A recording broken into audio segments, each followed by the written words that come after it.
আজকে যে বিষয় নিয়ে কথা বলছি বিষয়টা হচ্ছে যে মহিলাদের বাটাক অংশটা এখানটা যদি বেশি থাকে, ভারী ভারী লাগে বা এগুলো বড় হয়ে গেছে, তাহলে কি করবেন, কি করে আপনার এই মাসেলসগুলো কি করে ক্র্যাম্পিং ছাড়াবেন, মানে মাসেলসগুলো টান ধরছে, মাসেলসগুলো আপনার বড় হয়ে গেছে, কি করে কমাবেন, এই বিষয় নিয়ে আজকে এই ভিডিওটা দিচ্ছি। ভিডিওটা দেখলে আপনি উপকার পাবেন। আর একটাই কথা বলি, আমরা হোয়াটসঅ্যাপ নাম্বারের কথা, কোনো অসুবিধা আমাকে হোয়াটসঅ্যাপে জানাবেন, আমি আপনাকে হেল্প করে দিলাম।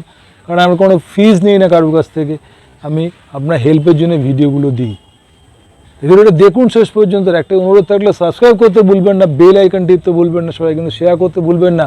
কারণ আমি আছি Dipayan Samanta, sports science, sports medicine, physiotherapist. আপনার হেল্পের জন্য ভিডিওগুলো দিচ্ছি, আপনি মানলে আপনি উপকার পাবেন। কারণ আমি প্রমাণ করেছি আমার চেম্বারে পেশেন্টদের, তারা সবাই সুস্থ সবল আছে, তারা ভালো আছে। দেখুন ভিডিওটা শেষ পর্যন্ত।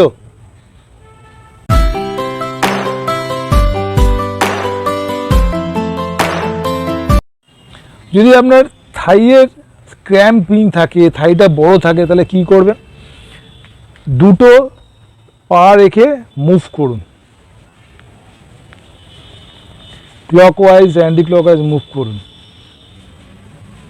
যখনই মুভ করবেন দেখবেন এই পায়ের মাসেলসগুলো রোটেট করছে, মুভ করছে। দেখুন আমি করছি, দেখুন পায়ের মাসেলসগুলো পুরোপুরি মুভ করছে।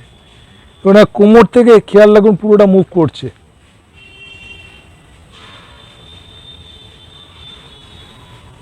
ক্লকওয়াইজ অ্যান্টি ক্লকওয়াইজ অন্তত 50 বার করুন।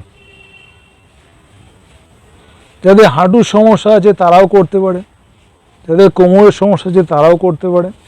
ক্লকওয়াইজ অ্যান্টি ক্লকওয়াইজ ডরসিফ্লেকশন করে 5 1 2 3 4 5, পাওয়া ফ্লেকশন 1 2 3 4 5, ডরসিফ্লেকশন এবং পাওয়া ফ্লেকশন। পাওয়া ফ্লেকশন করার সময় হাঁটুটাকে নিচের দিকে চেপে তুললেই দেখুন আমার গোয়ালি কিন্তু নিচের দিকে গ্যাপ হয়ে যাচ্ছে, তার মানে আমি ঠিক মতো প্রেস করতে পারছি। করে বুড়ো আঙুলগুলোকে আপনার দিকে করে টানছি, যেমন গোয়ালি উঠে যাচ্ছে। ভালো করে খেয়াল করুন গোয়ালি উঠে, তার মানে ঠিক মতো ব্যায়ামগুলো করছেন। আবার এটা গেলে পামা ফ্লেকশন, এটা গেলে পামা ফ্লেকশন, আর ওপরটা গেলে ডরসি ফ্লেকশন। তাহলে পামা ফ্লেকশনটা আমি করছি নিচের দিকে করে 1 2 3 4 5 6 7 8 9 10, আবার ওপর দিকে 1 2 3 4 5 6। এটার সঙ্গে সঙ্গে আমরা থাইটাকেও জোরে চাপতে হবে, তার সঙ্গে সঙ্গে এই হাঁটুটাকে নিচের দিকে চাপলে দেখুন গোয়ালে বিছনা হোক বা যেখান থেকে পিন থেকে ওপর দিকে উঠে থাকছে। চেপে অন্তত 20 বার করুন। রোটেশন বলেছি 50 বার, এই ডরসিফ্লেকশন পাওয়া ফ্লেকশন 20 বার। এবারে যেটা করতে হবে, একটা নিচের দিকে ডান পাটা যদি আমি পাওয়া ফ্লেকশন করি, বাঁ পাটাকে আমি ডরসিফ্লেকশন করব, তাহলে দেখবেন এইখানটা টান পড়ছে, দেখুন টান পড়ছে। আবার যখন আমি এইটা করব, বাঁ পাটাকে আমি করছি কি পামা ফ্লেকশানে, দেখে বলেছি পামের দিকটা নিচের দিকে করা, আর এটাকে বলি ডরসিফ্লেকশন। দেখুন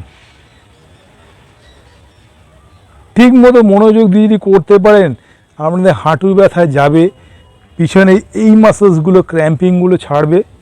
দেখুন আমি কি করছি,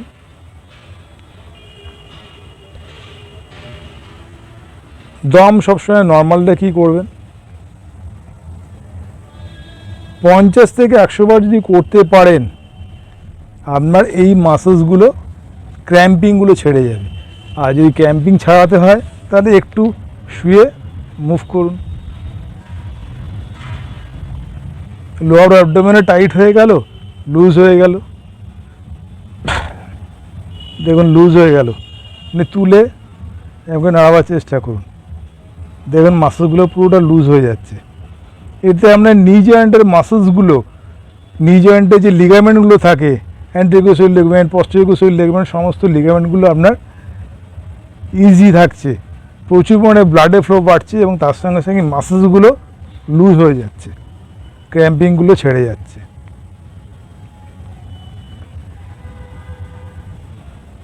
তাহলে এই ছোট্ট ছোট্ট ব্যায়ামগুলো যদি আমি রেগুলার করতে পারেন, আপনার থাই মাসেলসের ক্র্যাম্পিং, মোটা ভাব বা হাঁটাচলা করতে গিয়ে টান লাগা পুরোটাই আপনার চলে যাবে। আর আমার হোয়াটসঅ্যাপ নাম্বার, এখান থেকে কোনো অসুবিধা হলে আমাকে হোয়াটসঅ্যাপে জানাবেন, আমি আপনাকে হেল্প করে দিলাম। আর একটাই কথা বলি, সাবস্ক্রাইব করতে ভুলবেন না, বেল আইকন টিপতে ভুলবেন না। কারণ আমি দীপায়ন সামন্ত আপনার হেল্পের জন্যই ভিডিওগুলো দিই, আমি উইদাউট কোনো ফিজ, কোনো টাকা আমি নেই না। আপনারা ভালো থাকুন মায়েরা, আমরা ভালো থাকুন গুরুজনরা, প্রত্যেককে নমস্কার করে বলি ভিডিওটা দেখার সঙ্গে সঙ্গে সাবস্ক্রাইব করতে ভুলবেন না, বেল আইকন টিপতে ভুলবেন না, আর সবাই কিন্তু শেয়ার করতে ভুলবেন না, কারণ আমি আছি দীপেন সামন্ত আপনাদের হেল্পের জন্য। ভালো থাকুন সবাই, আরও করে ভিডিও দেখতে থাকুন। নমস্কার।